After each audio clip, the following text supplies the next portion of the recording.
Chris, probably one of the hardest interviews you're probably going to do with me, but just describe your feelings, 10 minutes after the full-time whistle and you've secured your place in the FA Women's North, Division 1 North.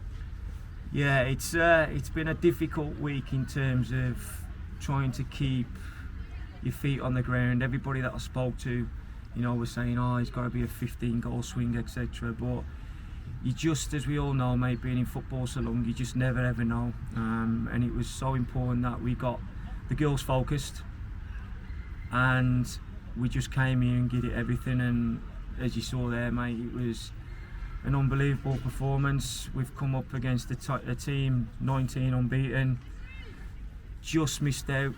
Got some phenomenal players, and the girls have just been superb. I mean, before the game, as you say, you come into a place like this. They haven't lost at home this season, so for you to do that, it was always going to be a tall order. But what a performance from Becky all the way through to Sophie and the subs that came on.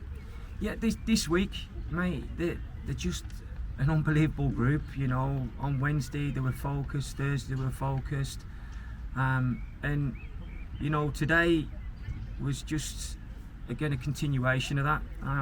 Listen, I've been up and known Michael for years from my days West Brom and Cov, and I know what an unbelievable manager he is, and I know how well his sides compete.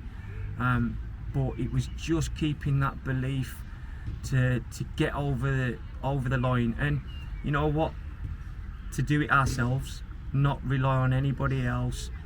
Chesterley Street had a fantastic result today, but I said to the girls, forget the noise elsewhere, just do it our way, and the feeling will be even the more sweeter. And it's such an unbelievable feeling, and a lot of them are emotional in there. They're absolutely shattered. But the coaching staff, to the backroom guys like yourself, it's been an absolute unbelievable couple of months. Talk me through the emotion when the final whistle went after 5 minutes of added time. Yeah, I was more worried about my ankle when Danny and that jumped on me, mate. But I just wanted to look at the players and to see how elated they were, because, like I said, this ain't about Chris Holloway. It's about all of you lot, all of them lot pulling together, going the right way. A couple of other people that people don't see behind the scenes, me pal Bucko, Ella, who's done the analysis, that do work away from it, and that's what I mean. This ain't a one-man band. It's everybody, and it's the players more than anything. We stood talking after the game at home to Chorley. We also stood talking after the drubbing at the Bannister Stadium when Leeds took us apart. I imagine sitting here now, not a surprise to you, but it looked a long way away, didn't it, when we stood and talked on those evenings? You know what? It's the loneliest place ever, this little dugout, and the technical area. When, like you say, Chorley, that was a tough one, because ideally I wouldn't have had that game, and I'd have got to know. I didn't even know some of the names really. It was, that quick. Leeds, your team talk went after 35 seconds when that cross went in.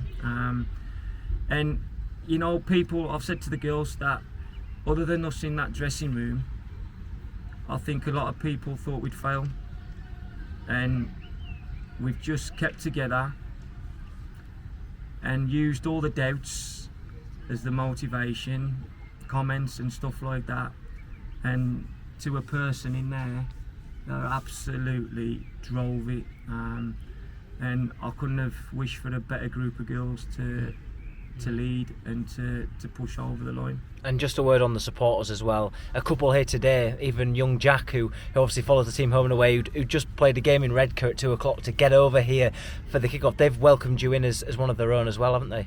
Yeah, and you know what, I've just been over there to talk to the parents and some of the supporters and stuff, and Sunday afternoons, bank holidays, the LNER, to one, they've joined us and pushed us over the line, and the last minute Norton goal, and after, like you say, the Chorley game especially, they could have been forgiven not to think, well, where's this clown come from? You know, but they've backed me. They've sent nice messages on social media and stuff, and I'm just chuffed that I've played a small part to keep this football club in this league, and hopefully now everybody can enjoy the summer. And there's obviously the opportunity still to finish on an even bigger high at the Riverside in a couple of weeks' time. You must be really looking forward to that game. Yeah, it's been difficult because people have wanted to talk about the final, close season, pre-season, all this kind of stuff, and at times I think people have thought I've been moody and probably rude when I've just tried to not answer or cut it dead, but I couldn't look further than the following Sunday. I needed to stay fully focused on the next game, the next opponents, because it's such a tough league, and it's an unforgiving league, and like I said, it's now time. We're going to get back, we're all going out for something to eat, and it'll be nice just to put the ball away a little bit. We're back in on Wednesday, and all eyes now turn to trying to do what we said at the start: stay up and win the County Cup.